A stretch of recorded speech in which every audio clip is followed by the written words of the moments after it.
কশীপুৰ তপ কৰিবলৈ গ'ল 100 বছৰ দেই। যাওঁতে কি কৰিলে, প্ৰহ্লাদৰ জন্ম দিবৰ কাৰণে কায়াধু আৰু কশীপুৰৰ লগত আলাপ আলোচনা হ'ল। এতিয়া ঘূৰি আহিছে, প্ৰহ্লাদৰ বয়স 5 বছৰ আৰু কশীপুৰে ধ্যান কৰিলে 100 বছৰ। এতিয়া অংকটো অমিল নহয় জানো? এই প্ৰশ্নটোৰ উত্তৰ আপোনালোকে কেনেকৈ দিব? 5 বছৰ কেনেকৈ হ'ল? যেতিয়া কায়াধুৱে প্ৰহ্লাদ আছে বুলি বা সন্তান আছে বুলি দেৱতাসকলে গম পালে যে এই অসুৰৰ গোটেই বংশটোকে শেষ কৰি পেলোৱা যাওক। ইপিনে গম পাইছে যে কশীপুৰ ক'লৈ গৈছে, তপ কৰিবলৈ গৈছে, আৰু কায়াধুৰ গৰ্ভত অসুৰৰ সন্তান থৈ গৈছে। যে কশীপুৰ অহা আগতেই যদি কায়াধুক নি পেলাই সন্তানটো যদি গৰ্ভতে মাৰি পেলাব পৰা যায়, তেতিয়াহ'লে অসুৰৰ বংশটো শেষ হৈ যাব। কথা বুজিলেনে? দেৱতাসকলৰ এইটো পলিটিক্স। আৰু সেইকাৰণে আহি দেৱৰাজ ইন্দ্ৰই কি কৰিলে, কায়াধুক হৰণ কৰিলে। তো মাজতে দেৱৰ্ষি নাৰদে পালে যে কি কৰিছা তুমি, দেৱৰাজ ইন্দ্ৰ হৈ এগৰাকী নাৰীক, তাকো গৰ্ভৱতী, এনেকুৱা কাম তেনেকুৱা কাম কৰিছে নহয় বুলি ইয়াতে মাৰিয়ে পেলাম আৰু সিহঁতি অসুৰখিনি আমাক তেনেকুৱা কৰিছে। দেৱৰ্ষি নাৰদে নি পেলাই কিমান বছৰ ভাগৱত কথা ক'লে। আগৰ আইসকলে গৰ্ভতেই যুগৰ বলেৰে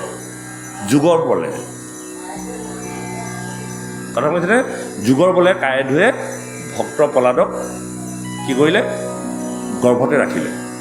কেলৈ ৰাখিলে? দেৱতাসকলৰ পৰা বচাই ৰাখিবৰ কাৰণে। জন্ম হ'লেই দেৱতাসকলে মাৰি পেলাব। আৰু সেই গৰ্ভত থকা সময়তে দেৱৰ্ষি নাৰদে কিমান বছৰ মানে ভাগৱত পাঠ কৰালে। আৰু যেতিয়া কশীপুৰ আহিলে তাৰ আগে আগে কি কৰিলে, জন্ম কৰাইছে। সেই একেটা কথাকে নিগুণবাদী শুকদেৱো কিমান বছৰ, 12 বছৰ গৰ্ভত থাকিল। আৰু জন্ম হৈ যেতিয়া 12 বছৰ হ'ল, নিগুণবাদী শুকদেৱ লৰ মাৰিলে। ক'লৈ লৰ মাৰিলে? গৈ আছে আৰু তাৰ পাছে পাছে ব্যাসদেৱে দৌৰিছে, হাঁহ পুত্ৰ ক'লৈ যোৱা, ৰ'বাচোন তোমাৰ মুখখনকে দেখিবলৈ নাপালোঁ। অলপ দূৰত এটা সৰোবৰত কেইগৰাকীমান অপেশ্বৰীয়ে গা ধুই আছিল উলংগ হৈ। নিগুণবাদী শুকদেৱ 12 বছৰ বয়স, এজন থুলন্ত যুৱক, তাকো উলংগ হৈ গৈছে। আৰু সেই অপেশ্বৰীসকলে তাত গা ধুই থাকোঁতে কোনো ধৰণৰ ক্ৰিয়া নহ'ল বা মনলৈ ভাৱনা নাহিলে, তেওঁলোকে উলংগ হৈ গা ধুই আছে। কিন্তু যেতিয়া ব্যাসদেৱ গ'ল, ব্যাসদেৱ যথেষ্ট বয়স, তাতে একদম শ্ৰেষ্ঠ ঋষি সিদ্ধপুৰুষ। আৰু ব্যাসদেৱ যোৱাৰ লগে লগে কি কৰিলে, ফটকৈ অপেশ্বৰীসকলে উঠি পাৰত থকা কাপোৰবোৰ পিন্ধি পেলালে। তো ব্যাসদেৱৰ উঠিলে খং, তোমালোকৰ আগেদি থুলন্ত এজন পুৰুষ গৈছে, তাকো উলংগ হৈ গৈছে, তোমালোকৰ মনলৈ কোনো ভাৱনা নাহিলে? মই এজন ব্যাস, বেদব্যাস, আৰু মোৰ বয়স কিমান, মই কামত লিপ্ত হৈ থকা নাই, কিন্তু মোক দেখি তোমালোকে লজ্জাবোধ কৰিলা কিয়? তোমালোকে মোক অপমান কৰিছে। তেতিয়া সেই অপেশ্বৰীসকলে কৈছে, চোৱা, এই যে আগত যোৱা সন্তানটোৰ সম্পূৰ্ণ মায়াৰ পৰা মুক্ত, তুমি বয়স হ'লেও তুমি কিন্তু মায়াৰ ভিতৰত আছে। তোমাৰ ওচৰত লাজ আছে, মায়া আছে, কাম আছে, সকলো আছে। কথাটো বুজিলে নে? কথাটো বয়স হ'লেই নহ'ব, তেওঁ অংগবিলাক দুৰ্বল হ'ব পাৰে, মনৰ ভাৱনাবিলাক সক্ৰিয় হৈ আছে।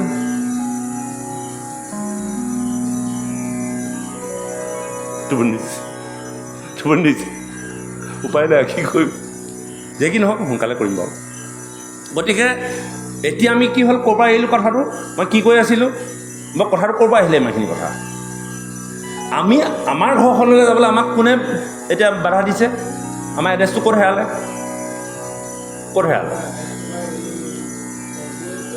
তজু সেৱা চুৰ পায়া মহামায়া মহিলে মনাম।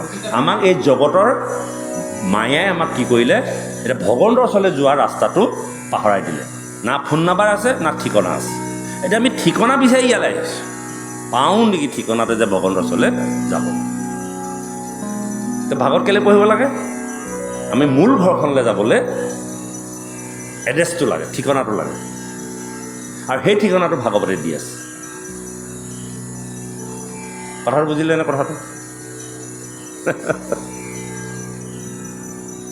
তজু পদ সেৱা, তজু সেৱা চুৰ পায়া মহামায়া মুহিলে মন আমাৰ মনবোৰ মুহি পেলালে আৰু য'ৰ পৰা আহিব লাগে ঘৰ পাহৰিলোঁ আৰু ঘৰলৈ যে যাবগৈ লাগে আমি যে কওঁ কেতিয়াবা যে গৰুবোৰ আমাৰ ঘৰলৈ নাহে 2 দিন 3 দিন তই ঘৰখন আছে বুলি জাননে 2 বেড দি পেলাই গোহালিত আনি বান্ধি থৈ দিওঁ ঘৰখন আছে বুলি জান নে জান আহিব লাগে বুলি খবৰ আছে নে নাই সি গ'ল আৰু পাহৰি থাকিলা সি ক'ৰ মায়াত পৰিলে ঠিক ক'লা নাই আমিও তেনেকৈ আমাৰ সেই মায়াবিলাকে আমাক লাইনটো কাটি থৈছে সেই মায়াক ছেট কৰিবলৈ হ'লে কোনে কৰিব মায়াক ছেট কৰিবলৈ এতিয়া এই জগতত কাৰো শক্তি নাই কি 2টা বস্তু ছেট কৰিব নোৱাৰে ছেট মানে কটা নাইকিয়া কৰিব নোৱাৰে কি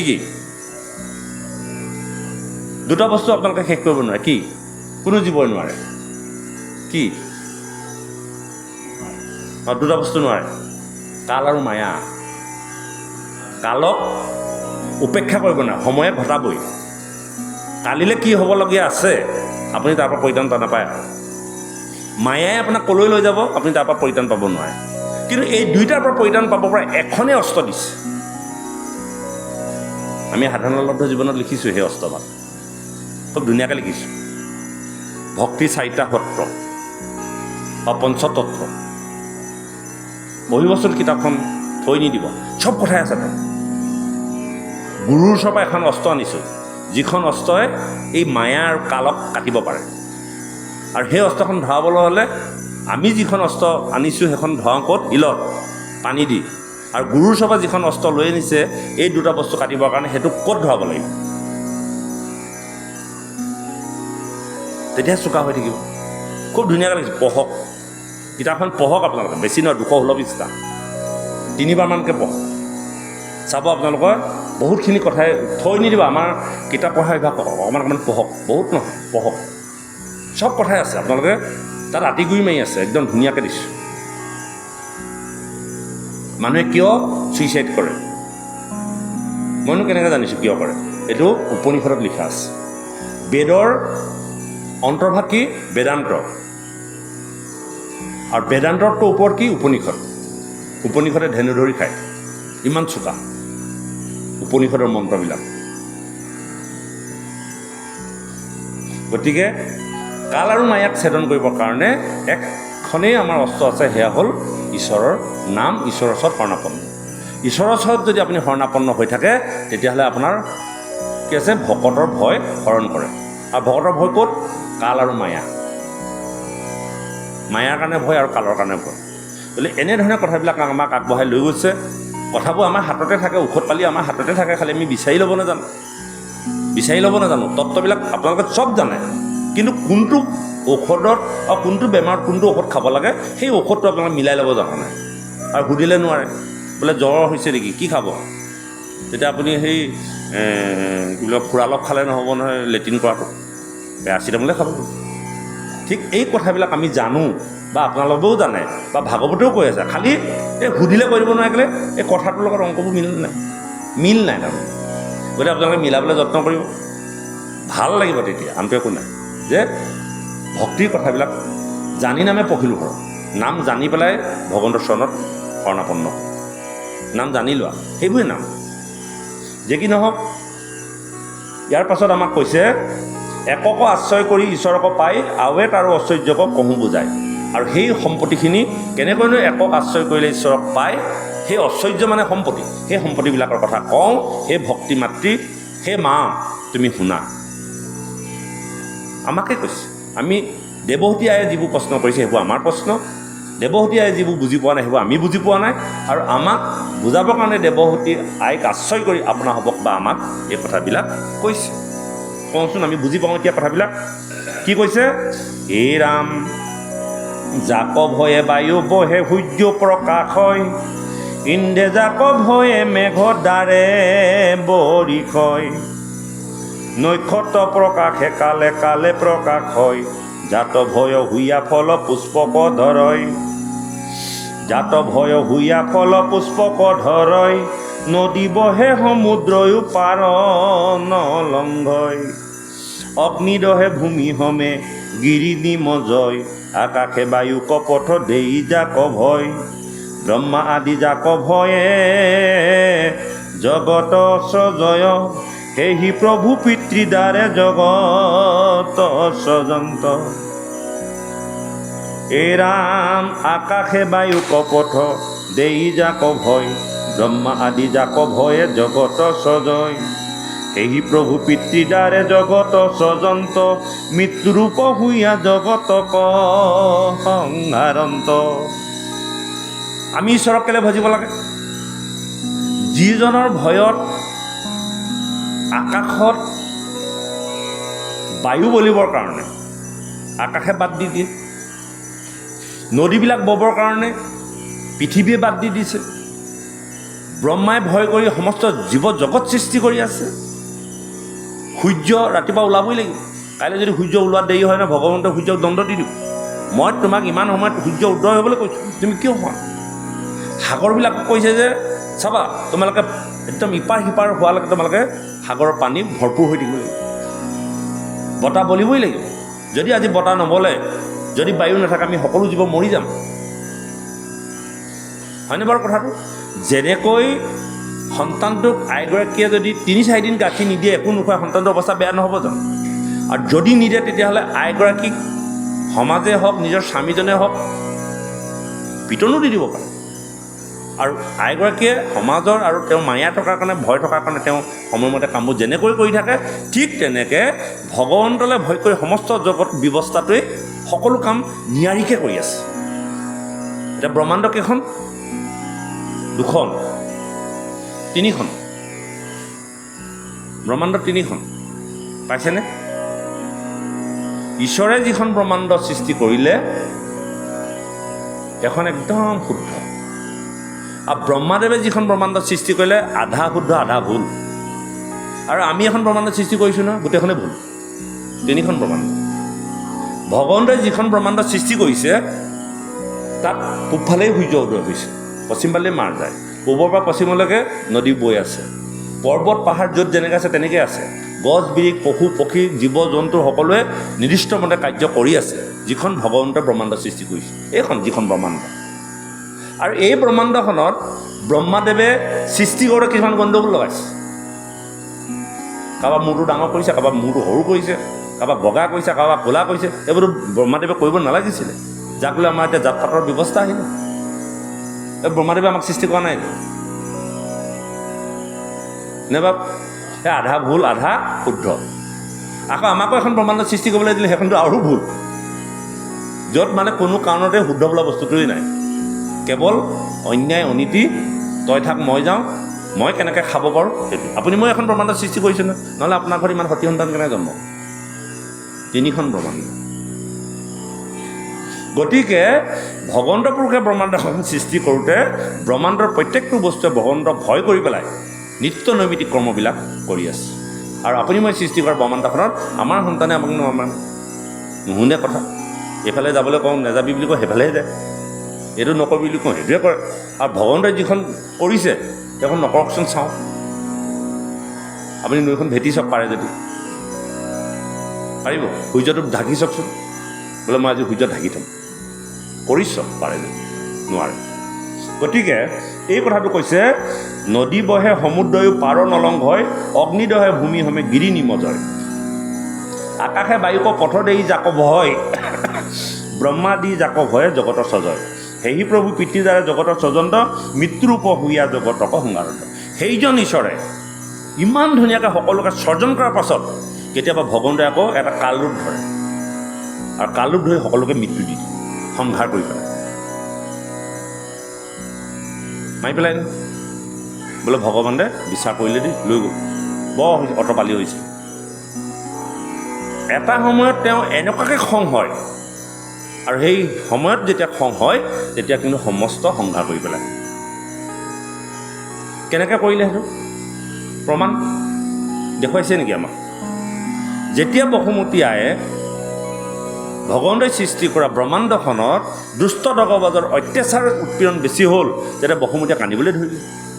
গৈ পেলাই ব্ৰহ্মাদেৱক ক'লে যে তুমি মোৰ বুকুত কি সন্তান দিলা, এইবিলাক এওঁলোকৰ অত্যাচাৰ উৎপীড়নত মই থাকিব পৰা নাই। আজি ঘৰখনৰ সতী সন্তানে যেতিয়া অপায় অমংগল কৰে, দেউতাক মাকৰ কথা নুশুনি যেতিয়া অন্যায় নীতি কৰে, তেতিয়াহ'লে অত্যন্ত মাক দেউতাকে দুখ পায়। দেউতাকে দুখ পায়, দেউতাকেতো একদম মানে ভীমবাহৰ দি পেলাই মাৰিম কাটিম কৰে, মাকে কি কৰে, ল'ৰাটো ভয়তে নাহে, মাকে মনে মনে ফোন কৰিব ওচৰ ঘৰলৈ, ঐ আমাৰ ল'ৰাটো বাপেকৰ ভয়ত ঘৰলৈ অহা নাই, তই পাৰিলে ভাত কেইটামান খুৱাই তাতে খুৱাই থৈ দিবিচোন। মাক ইমান দয়াশীল, যিমান ভুল হ'লেও মাকে সেইবোৰ ভুল বুলি নাভাবে। হয় ভুল বুলি ভাবিছে, কিন্তু ল'ৰাটোৱে ক'ত খাইছে, কি কৰিছে, কি নকৰিছে, মাকে অকণমান কেঁচাকৈ হ'লেও বাপেকে ক'ব নোৱাৰাকে। হয়নে বাৰু কথাটো? প্ৰত্যেকগৰাকী আই অন্তৰত সেই বেদনাটো আছে। যিমানেই পৃথিৱীৰ নকৰিবলগীয়া কামটো কৰিলেও মাতৃয়ে সন্তানক কেতিয়াও ত্যাগ কৰিব নোৱাৰে, বাপেকে পাৰিলেও নোৱাৰে। আৰু নোৱাৰে, আৰু কেতিয়া পাৰে চাবচোন আপোনালোকে, কেঁচুৱা এটা লৈ আছে, চব কৰি আছে, এটা সময়ত মাকে কেঁচুৱাটো দলি মাৰি দিয়ে, বা একে ঢকাই কেঁচুৱা এনেকুৱাকৈ দিয়ে ন, মাকে যিচাত মাৰে আকৌ কেঁচুৱা সহিব নোৱাৰে আকৌ দেই, সেইটো ক'লো আকৌ। এনেকুৱা এটা ঢকা দিব যিটো ঢকা সন্তানটো হয়তো কেতিয়াবা গুচি যাব, সেইটো ঢকা বাপ দেউতাকে মাৰিব নোৱাৰে আৰু অতিষ্ঠ হয়। গাখীৰ খাবলৈ দি আছে, এনেকুৱা এটা কামোৰ মাৰি দিয়ে নহয়, সেইটো সময়তে মাকৰ একদম মানে খঙে মূৰচলি থাকে। ঠিক তেনেকৈ বসুমতী আয়ে সহ্য কৰি আছে কংস, চানু, দুৰ্যোধন, দুঃশাসন এইবিলাকৰ অত্যাচাৰ সহিব নোৱাৰি ব্ৰহ্মাদেৱক ক'লেগৈ যে হে পিতৃ, তুমি কি সন্তান জন্ম দিলা, মই থাকিব পাৰোঁ। আৰু ব্ৰহ্মাদেৱেও ভাবিছে, হয় মই কি জন্ম দিছোঁ এইবিলাক, গৈ পেলাই ভগৱন্তৰ চৰণত যেতিয়া ক'লেগৈ যে পৃথিৱী ভাৰ হৰণ কৰিব লাগে, যেতিয়া এগৰাকী মাতৃয়ে ঈশ্বৰৰ ওচৰত ক'ব যে মোৰ সন্তানটো মৰি থকা হ'লে ভাল হৈছিলে, সঁচাকৈ মৰি থাকিব, বাপেকে ক'লে নহ'ব। মাকে কোনোদিন সেই কথাটো নকয়, কিন্তু মনত ৰাখিব, মানুহৰ মুখে মুখে ক'ব বাদ দিয়ক, অন্তৰ্বাহ নকয়, এইটো মৰি থকা হ'লে ভাল হৈছিলে এনেই কয়, সেইটো অন্তৰ্বাহ নকয়, সেইটো কৈ পেলাই 4বাৰমান ভাবিব, কিন্তু অন্তৰ্বাহ এদিন কৈ দিব, কিন্তু আৰু সেইদিনা লগে লগে তেওঁ কিন্তু নাশুনে। আৰু সেই কথাটো বসুমতী আয়ে ক'লে যে এইসকল নিপাত যাব লাগে, আৰু ভগৱন্তৰ ওচৰত প্ৰাৰ্থনা কৰিলে, আৰু ভগৱন্তই স্বীকাৰ কৰিলে। আৰু সেই আইগৰাকী সেই বেদনা যেতিয়া সহিব নোৱাৰা বেদনা যেতিয়া প্ৰকাশ কৰিব, ভগৱন্তই লগে লগে সেই সন্তানটোক বিচাৰ কৰিলে, আৰু বিচাৰ কৰিলে যে যোৱা সকলো ঠাণ্ডা যোৱা, মই গৈ আছোঁ। আৰু পৃথিৱী ভাৰ হৰণ কৰিলে, দুষ্টসকলক ভগৱন্ত পুৰুষে অৱতাৰ গ্ৰহণ কৰি নিক্ষেপ কৰি পেলালে সকলো এফালৰ পৰা। 3 দিনৰ নাখনিৰ পৰা, জন্ম হোৱা 3 দিনৰ নাখনিৰ পৰা পতনাবধৰ পৰা ধৰি 125 বছৰৰ ভিতৰত সকলোকে নিপাত কৰি তেওঁ কি কৰিলে, ধৰ্মৰ জয়, অধৰ্মৰ পৰাজয় আৰু সন্তসকলক ৰক্ষা কৰিলে। গতিকে সতী সন্তানবিলাক এই কথাবিলাক জনা দৰকাৰ, সদায় হৈ থাকিব, কিন্তু এদিন নহৰিব।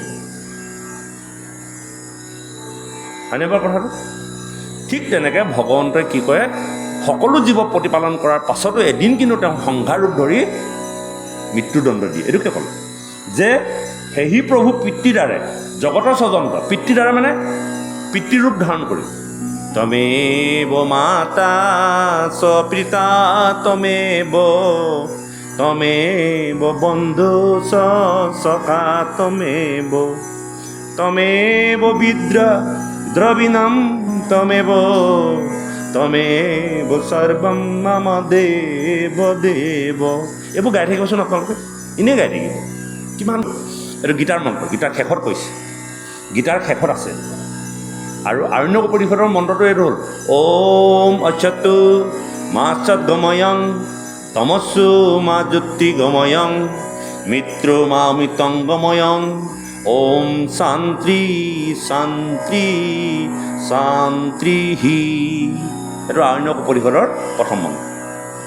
ঈশাবাস্য উপনিষদৰ প্ৰথম মন্ত্ৰটো কি? ঈশাবাস্যমিদং সৰ্বং যৎকিঞ্চ জগতাই জগত ত্ৰেণ তেক্তেন ভুঞ্জিথ মাগিধ কৈশৈশিধনম। এইটো ঈশাবাস্য উপনিষদৰ প্ৰথম মন্ত্ৰ। এইবিলাক আপোনালোকক অসমীয়া ভাঙি দিছোঁ খুব ধুনীয়াকৈ, আপোনালোকে সেই কিতাপখনত চাব। ইচ্ছা সেইটোকে ঈশ্বৰেই, ঈশাবাস্যমিদং, মিদং মানে মাটি, ঈশ্বৰক কৈছে। গতিকে সংস্কৃত শব্দ, আপুনি সংস্কৃতত ঈশ্বৰ বুলি নকয়। যে কি নহওক, আপোনালোকে সেইখন ভালকৈ চাব, অৰ্থবিলাক ভাঙি দিয়া হৈছে। সেইজনে আকৌ কি কৰে, সেহি প্ৰভু পিতৃদ্বাৰা জগতৰ স্বজন্ত। পিতৃদ্বাৰ, দ্বাৰ মানে দুৱাৰ, পিতৃৰ মুখে জীৱবিলাক আহে ক'লৈ মাতৃগৰ্ভ মাতৃৰ এতজৰ লগত লগ খাই মাতৃৰ জুনিৰ দ্বাৰাই জগতলৈ নামি আহে এটা জীৱ জগতলৈ আহোঁতে প্ৰত্যেকগৰাকী আই আৰু এজন পুৰুষৰ তলেদি আহিব লাগিব জীৱ নহ'লে গত্যন্তৰ নাই তাৰ আইসকল কিমান মহান প্ৰত্যেকগৰাকী মহিলাৰ চৰণৰ তলেদি আহিব লাগিব আৰু এজন পুৰুষৰ চৰণলৈ গতি কৰিব লাগিব কোন কোন প্ৰত্যেকগৰাকী আই গৰ্ভৰ পৰা জীৱ বাজ হৈ আহে আহিলেও সেই জীৱটো পৰিপূৰ্ণ নহয় যেতিয়ালৈকে গুৰুৰ কৃপা নহয় স্বয়ং ভগৱন্তয়ো অৱতাৰ গ্ৰহণ কৰি গুৰু গ্ৰহণ কৰিব লগা হৈছে সেইকাৰণে কৈছে বিনা গুৰু চৰণে বকতি ৰকতি মুকুতি কবহু নহয় পিতৃ মাতৃ গুৰুৰ পাছতে শিক্ষা দীক্ষা গুৰু গ্ৰহণ কৰিবই লাগিব আৰু ভগৱন্ত পুৰুষ শান্তিপনী গুৰু লৈছে ভগৱন্তৰ অৱতাৰ হিচাপে আমাৰ কৃপাল শংকৰ গুৰুজনায়ো লৈছে গতিকে গুৰুৰ ওচৰলৈ যাব লাগিব গুৰু আৰু মাতৃ এই দুইটা পৰম শক্তি 100জন সিদ্ধ পুৰুষৰ ওপৰত এজন আচাৰ্য থাকে 100জন আচাৰ্যৰ ওপৰত কোন থাকে এজন গুৰু থাকে 100জন গুৰুৰ ওপৰত এগৰাকী মাতৃ থাকে মনত ৰাখিব এগৰাকী মাতৃ ইমান পাৱাৰ মনত ৰাখকচোন আপোনালোকে 100জন সিদ্ধ পুৰুষ ওপৰত এজন আচাৰ্য যাক আমি আচাৰ্য বুলি কওঁ 100জন আচাৰ্যৰ ওপৰত কি থাকে এজন গুৰু থাকে এজন গুৰুৰ তলত 100জন আচাৰ্য তেওঁ সৃষ্টি কৰিব পাৰে আৰু 100জন গুৰুৰ ওপৰত এগৰাকী মাতৃ বহে আৰু তেনেকুৱা মাতৃক আমি কি কৰোঁ লেলে চেছে নামঘৰত কীৰ্তন কৰিবলৈ নিদিওঁ নামঘৰত আগফাল দি দিওঁ ইষ্টি ক্ষুদ্ৰই যদি কৰে আমাৰ ভকতি তাহাঁতৰ আগত ক'বা জ্ঞান মহামতি আগতে নাছিলে আপোনালোকক নামঘৰলৈ অহা ৰাস্তাটোত কৃপাল শংকৰ গুৰুজনে মুকলি কৰি থাকোঁ নহ'লে আপোনালোকে নামঘৰত প্ৰৱেশ কৰিব নোৱাৰিলে আগতে আইসকলক নামঘৰলৈ আহিবলৈ নিদিয়ে কৃপাল শংকৰ গুৰুজনাই সেই ভেদ ভাঙি আইসকলক নামঘৰ মজিয়ালৈ আনি থৈ গ'ল আৰু এতিয়া আইসকলে শংকৰ গুৰুজনাক শ্ৰদ্ধাই নকৰে বুলি নাই কোৱা বাৰু আপোনালোকক পুৰুষৰ সমানে ভক্তি কৰিব পৰা অধিকাৰটো কেৱল কৃপাল শংকৰ মাধৱ গুৰুজনাই দি থৈ গৈছে শ্ৰদ্ধা কৰিব নহ'লে আপোনালোকে ঘৰত বহি থাকিব লাগিলে একো মুহূৰ্ত নাপালে ক'ত লিখিলে এইটো ইষ্টি ক্ষুদ্ৰই যদি কৰে আমাৰ ভকতি তাহাৰ আগত ক'বা জ্ঞান মহামতি তাৰ প্ৰকাৰকে আই অধিকাৰ হ'ব পাৰে উদাহৰণ আছে আপোনালোকে কোনো কোনে কম নহয় আপোনালোকে পিছ পৰি নাথাকিব ভক্তিত আগবাঢ়ক কীৰ্তন পঢ়ক ভাগতো পঢ়িব লাগে কিন্তু এতিয়া ভাগত আইসকলে যদি ভক্তিত আগ নবঢ়াওঁ আইসকলৰ দ্বাৰা সৃষ্টি হোৱা সন্তানটো আপুনি কেনেকৈ ভাল কৰিব কওকচোন সন্তান কোনে ভাল কৰে আইগৰাকীয়ে কৰে যাৰ গৰ্ভত সন্তান স্থিতি হ'ব সেই আইগৰাকীক যদি আপুনি ভক্তি স্বৰূপ কৰি নলয় আপুনি কেনেকৈ এটা সুসন্তানৰ আশা কৰিব আমাৰ কিমান পুৰুষ প্ৰধান দেশখনে কি চিন্তা কৰিছে চাওকচোন এবাৰ ভাবক যিখন পথাৰত বীজ দিব সেই পথাৰখনকে আপোনালোকে শক্তিশালী নকৰে সেইকাৰণেতো এনেকুৱা হৈছে আইসকলক ভাগত পঢ়িবলৈ দিয়া নাযায় আইসকলক ভাগত ব্যাখ্যা কৰিবলৈ দিয়া নাযায় এতিয়া অলপ দিনৰ পৰা কীৰ্তন গাবলৈ দিয়া হৈছে আইসকলে কি প্ৰসংগ কৰিব নোৱাৰে নেকি চব এইবিলাক আমাৰ এটা বাধা দি থৈ কৃষ্ণ হে ৰাম হেহি প্ৰভু পিতৃদ্বাৰে জগত স্বজন্ত মৃত্যুৰূপ হুয়া জগতক সংহাৰন্ত আপুনি অনাদি নিত্ৰ জগত ঈশ্বৰ তেহে প্ৰভু ভজনীয় ইটো জগতৰ সেইকাৰণে তোমাক ভজনা কৰে জগতে ভগৱানক ভজিব লাগে কেলে এইকেইটা কাৰণ যাৰ ভয়ত সমস্ত জগত চলি আছে আৰু সেই অমান্য কৰিলে তুমি মৃত্যুদণ্ড দিয়া গতিকে সমস্ত জীৱবিলাকে তোমাক ভঞ্জনা কৰে তেওঁক ভয় কৰি চলে ব্ৰহ্মাই যেতিয়া ভয় কৰি চলে আপুনি মই কিয় ভয় নকৰোঁ ভগৱানলৈ আমাৰ ভগৱানলৈ ভয় নাই ডোণ্ট কেয়াৰ আৰু ডোণ্ট কেয়াৰ কাৰণে আজি ব্যৱস্থা কৰিছে হে ৰাম ঈশ্বৰৰ মহিমাক কৰিলোঁ বৰ্ণন তাক তুমি ৰংগ মনে কৰিলা শ্ৰৱণ কালৰ প্ৰভাৱ হমে জীৱৰ সংসাৰ পহুৱাৱে তাক হবে শুনা পুনবাৰ এ ৰাম কালে ইটো লোক সমস্তকে চলাৱয় তভু তাৰ বিক্ৰমক কেহুনো বুজয় আপোনাৰ মোক আমি ভাবোঁ যে আপুনি মোক অন্যায় কৰিলে মই আপোনাক অন্যায় কৰিলোঁ নহয় এইটো কালে ঘটাই আছে কালিৰে কি ঘটনা ঘটিব সেইটো আপুনিও নাজানে